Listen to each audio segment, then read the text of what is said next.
आता या बुलेटिनमध्ये top 9 news बघूयात. सुरुवातीला राजकीय बातम्या. जळगावातून बंडखोर उमेदवार रेश्मा काळेंची उपमुख्यमंत्री शिंदेंच्या भेटीनंतर माघार. नाशिकनंतर महायुतीतलं जळगावातलं बंड देखील शमलं.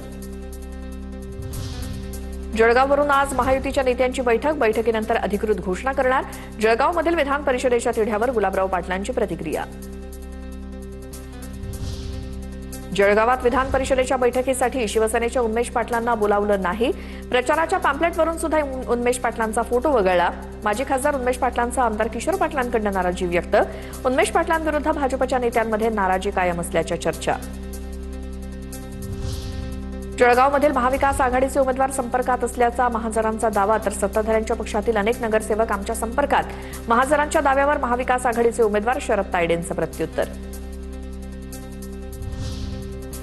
नाशिक विधान परिषद निवडणुकीत महायुतीतील नाराजी नाट्य कायम. राष्ट्रवादीचे आमदार हिरामण खोसकर यांची महायुतीच्या उमेदवाराबाबतच नाराजी. निवडणूक आल्यावर उमेदवारानं जमिनीवरती राहावं, खोसकरांचा नरेंद्र दराडेंना खोचक सल्ला. नाशिक विधान परिषदेच्या मतदारांची आज सहल. बंडखोरीनंतर आता नाशिकच्या निवडणुकीत हॉटेल पॉलिटिक्स रंगणार. नाशिकमधील उमेदवार आज ठाण्याच्या दिशेनं सहलीला जाणार. काल नाशिक विधान परिषदेसाठी महायुतीच्या नेत्यांची एकत्रित बैठक झाली. रोहित पवारांच्या अन्नत्याग आंदोलनाचा दुसरा दिवस. पंढरपूरच्या छत्रपती शिवाजी महाराज चौकात अन्नत्याग आंदोलन. शेतकऱ्यांच्या विविध मागण्यांसाठी रोहित पवारांचं आंदोलन सुरू. आंदोलनाच्या ठिकाणी रोहित पवारांचे वडील राजेंद्र पवार देखील उपस्थित.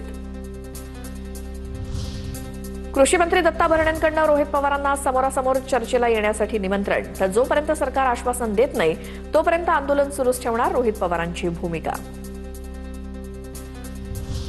शेतकऱ्यांच्या अवनीतीला पवारच जबाबदार. पवार कुटुंबियांनी शेतकरी देशोधडीला लावला. रोहित पवारांनी सत्ताधारी किंवा विरोधक एकाच्या बाजूने बोलावं. रोहित पवारांच्या अन्नत्याग आंदोलनावरती ओबीसी नेते लक्ष्मण हाकेंची प्रतिक्रिया. आता टॉप 9 मोठ्या बातम्या बघूयात.